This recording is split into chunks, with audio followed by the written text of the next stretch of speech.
Vamos agora para os destaques do portal da 96FM, 96fm.com.br, onde você encontra o melhor conteúdo jornalístico do Rio Grande do Norte.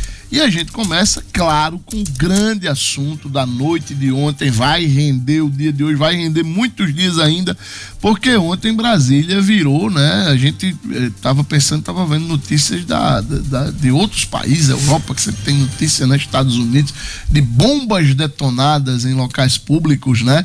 E ontem aconteceu simplesmente no coração do poder brasileiro, na Praça dos Três Poderes, Gerlane Lima. O homem detonou explosivos, inclusive um deles ele detonou embaixo do próprio corpo, morrendo em frente ao prédio do Supremo Tribunal Federal. Ontem estava todo mundo de olho no plantão da Globo, né, Luciano? Aguardando atualizações, porque foram 2 explosões em um intervalo de cerca de 20 segundos que ocorreram perto do Supremo Tribunal Federal em Brasília, no início da noite de ontem. Uma pessoa morreu e a área foi isolada. Bombeiros e militares especializados em explosivos foram ao local. Quem está acompanhando pelo YouTube, nós temos as imagens aí. Do carro, né? Do carro. Essas imagens que estão aparecendo, que são do fotógrafo Igor, né, do Metrópolis, que está aparecendo aí pra gente, que a gente conseguiu essas imagens. Por volta das 7:30 da noite de ontem, um carro explodiu no estacionamento que fica entre o Supremo Tribunal Federal e o anexo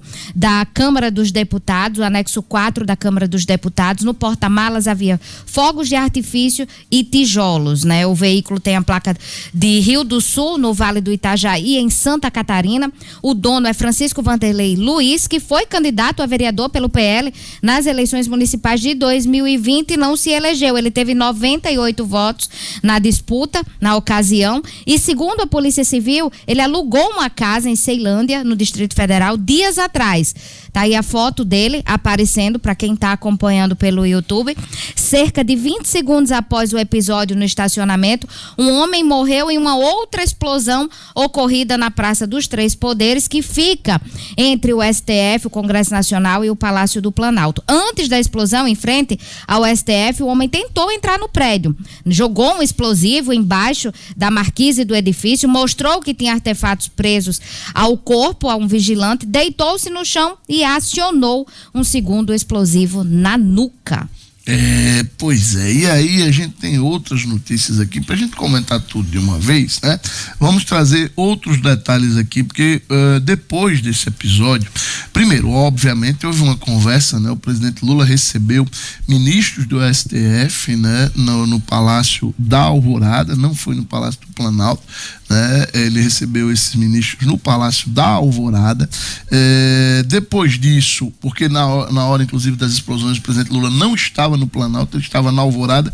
Quem conhece Brasília, fica cerca de 3-4 quilômetros, né, ali da Praça dos Três Poderes, o Palácio da Alvorada, porque o Palácio do Planalto é a casa dos despachos, né, digamos assim, é o prédio de trabalho, e o Palácio da Alvorada é a residência oficial, é a casa onde mora o presidente da República, e ele fica um pouco lá para trás, né, cerca de 3-4 quilômetros de distância da Praça dos Três Poderes. O presidente Lula estava no Palácio da Alvorada. No STF também já havia sido concluída a sessão, a Câmara estava em sessão, o Senado estava terminando sua sessão, inclusive alguns senadores, tem relatos inclusive, Danilo e Gerlane, do senador Stevenson Valentim, que foi orientado junto com outros senadores a permanecer um tempo mais no prédio para sair somente com segurança. Só deixaram ele e mais alguns outros senadores, só deixaram o prédio do Senado por volta das 20h30 mais ou menos, 20h40, e aí no caso do STF já tinha sido encerrada a sessão. Na Câmara a sessão foi encerrada cerca de meia hora depois das explosões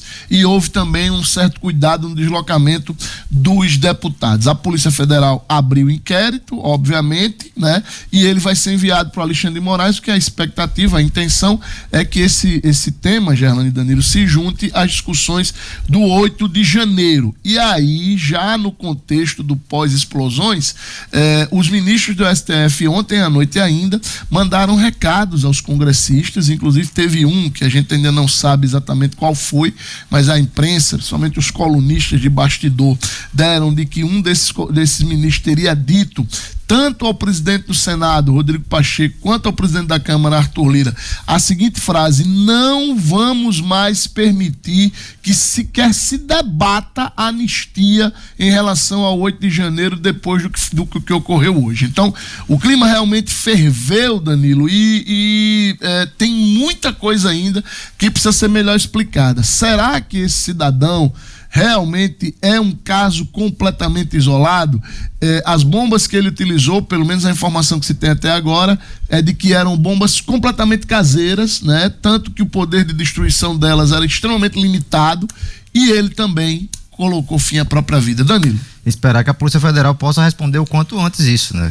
Afinal de contas, a Polícia Federal está, desde o ano passado, investigando tudo o que acontece em relação a qualquer coisa que possa ameaçar o STF, né? E de repente um doido desse faz um atentado como esse. Um atentado não, né? Porque acabou tirando a própria vida. Foi praticamente um ataque suicida dele aí em relação ao STF, né? Lamentável sobre todos os aspectos para nossa história, para nossa democracia, né? Para a política brasileira. É um retrato muito negativo do que essa polarização trouxe para a gente, né? Porque tem de lados a lados esse tipo de comentário absurdo que esse cidadão fez nas redes sociais. Ele estava tão desnorteado, né? Mentalmente aí, que até os comentários dele era criticava Bolsonaro e criticava Lula, né? Ele não tinha muito nexo que ele falava. Em seus comentários, ele deixou uma mensagem que inclusive é muito preocupante, né? Uma mensagem que ele deixa, que deixou bombas na casa de William Bonner. O que William Bonner tem a ver com isso, né? William Bonner, já Sarney, FHC, o ex-presidente. Deixa eu só interromper seu comentário para exatamente trazer essa informação direitinho para você continuar o comentário. Essa informação é a seguinte: ele teria, né, colocado nas redes sociais, o autor do atentado, né, teria colocado nas redes sociais mensagens sugerindo um ataque contra alvos políticos que ele chama de, entre aspas, comunistas de merda. E aí a frase, entre aspas, dele, aliás, o que ele escreveu nas redes sociais é o seguinte: vamos jogar? Polícia Federal, vocês têm 72 horas para desarmar a bomba que está na casa dos comunistas de merda. 2 pontos. William Bonner, José Sarney, Geraldo Alckmin, Fernando Henrique Cardoso. E aí ele coloca reticências. Vocês 4 são velhos cebosos nojentos.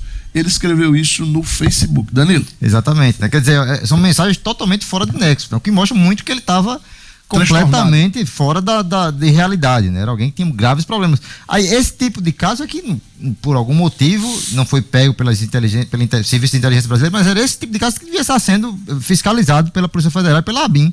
E não empresário conversando besteira em grupo do WhatsApp, não a militante de A ou de B que estava ali falando bobagem na internet. Aí quando vem algo que é extremamente grave, simplesmente passou batido. O camarada tentou entrar no STF, entrou na Câmara ontem e ninguém sequer tinha linha de investigação sobre o que estava acontecendo com esse rapaz lá circulando por Brasília há tanto tempo.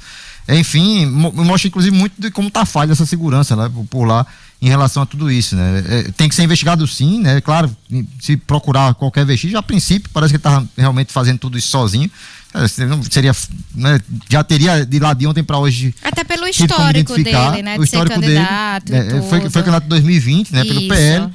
Na época o PL nem era de Bolsonaro ainda, né? Bolsonaro se filiou ao PL em 2021, né? Então só teve 90 e poucos votos, né? Não foi eleito vereador na época. Acho que foi Santa Catarina, algum município de Santa Catarina. É uma cidade de Santa Catarina, aqui, São José de alguma coisa, acho então, que é isso. A história é muito, né, cheia de fatos a serem explicados, mas de qualquer forma é um acontecimento lamentável para a democracia, para a política brasileira. É um corpo estirado no chão ali em frente ao STF, é uma imagem que vai ficar marcada por muito tempo aqui no Brasil. Antes da gente continuar os comentários e trazer mais informações, eu vou pedir para o O'Hara Oliveira colocar o vídeo do Rafael Bruck, que é o porta